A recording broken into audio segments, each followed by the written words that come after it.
Welcome to the Pump and Dump channel. In this video I want to talk about what to do when you were wrong.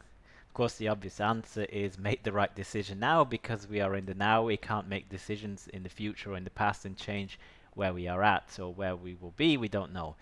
So when something starts going against you, you need to make the right decision and determine whether it's a time to get out or not. So for this video I'm going to talk about past experience in terms of Nordic American tankers. I bought them I think in 2014 around $8 at first, and then they dipped down to like $6.50, and I bought some more at that point in time. This point of time, of course, to note is that I was not really sophisticated on investing. The reason I bought into Nordic American tankers was because I was convinced there would be a bull market in tanker rates, and as you can see in this chart here that I lifted off Google Images, I was kind of right. What happened was the tanker rates, they went up into this high level here for a sustained period of time, and the company started generating a lot of cash flow. Of course, when I bought down here at 650, I bought based on news, because news was terrible, not relating to the company, but the general macro news was terrible, and this was down. I thought, well, let's go for it. So I bought myself into a position of 500 shares, and it ran up to 12, and at 12 I thought this was great. I was up 50% or more, and I sold 450 shares going up. And then I held on to 50 shares at the top, 18. I was feeling so good about myself, so convinced that I was a genius for having spotted this opportunity. And I was talking with a friend, and we're talking about investments, and I told him about this one. I said, look, it's at 18, and I really wish I had more, and I want to buy more, but somehow I stopped myself from buying because intuitively I kind of felt I was wrong. But yeah, kind of what it comes down to is that the company was generating a lot of cash flow, which led to higher dividends. The dividend here at the top reached 43 cents a share twice, and when it was paying those dividends, of course, unfortunately, the market was already deteriorating, and this here, let's find exactly the point in time before it went down. May 2016 was the last big chunk of a dividend, which is around here. Or yes, kind of here. I mean, the arrow is not very straight, but we are kind of there. So the rates came down, and they were in this lower, range, and consequently, because they are exposed to the spot rate, they only do Suezmaxes. It was foreseeable that the cash flow generated by the business would deteriorate and go down, and therefore the dividend would go down, and that's kind of what happened.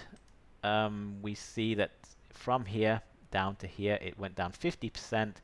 I of course held on to my 50 shares because I thought, because this bull market had occurred here, I thought it would be sustained and it would keep going higher.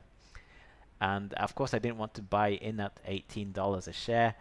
The dividend was about 10%, I would say. When I bought it, it was at 64 cents, giving about an 8% dividend yield.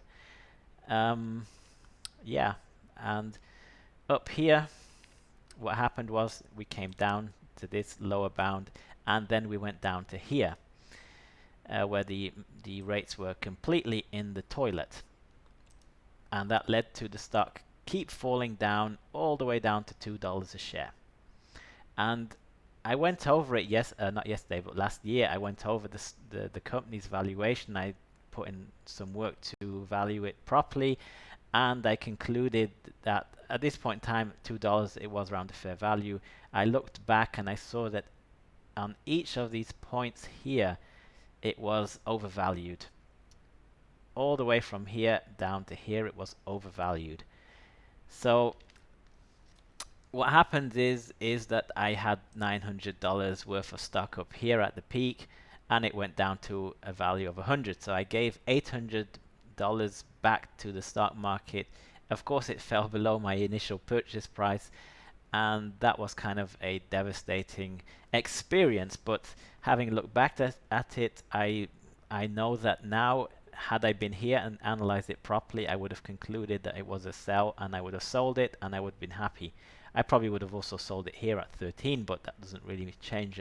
The fact is that I lost a bunch of money that I shouldn't have lost in those shares. Of course, given the fact that I made a profit on 450 shares here, it wasn't too much of a pain. I actually came out ahead on this one.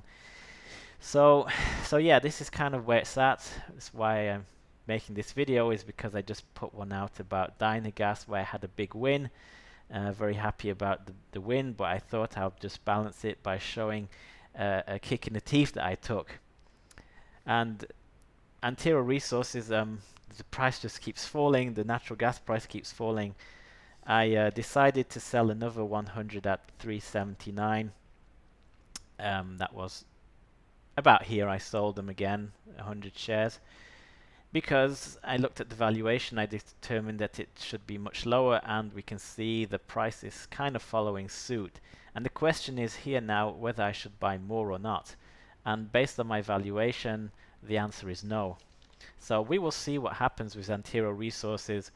Will it go down to 250 if the natural gas price stays at this $2.55 it is currently at? Or will it rebound, and what will happen? Yeah, that's kind of where we're at.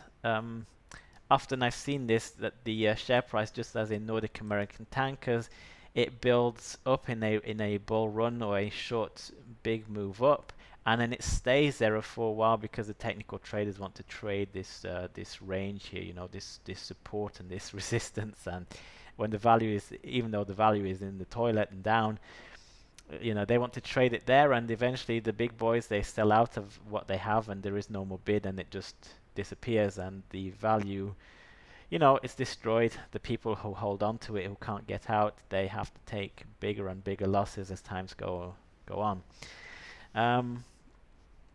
That's basically the message in this video, is as I put in here, what to do when you are wrong. I was clearly wrong about the natural gas price in the short term. I expected it to go higher, and from 263 or so at the high today, it's all the way down to 255. So that's a big move down in the natural gas price, and therefore the future outlook for natural gas producers has deteriorated. The stock prices have not yet deteriorated as much, but the fact is that the value is down, so it's a sell. So I'm going to leave it with that for this video. Let me know whether you enjoy it or not. Leave a comment, maybe share an experience where you took a kick in the teeth or had a big victory.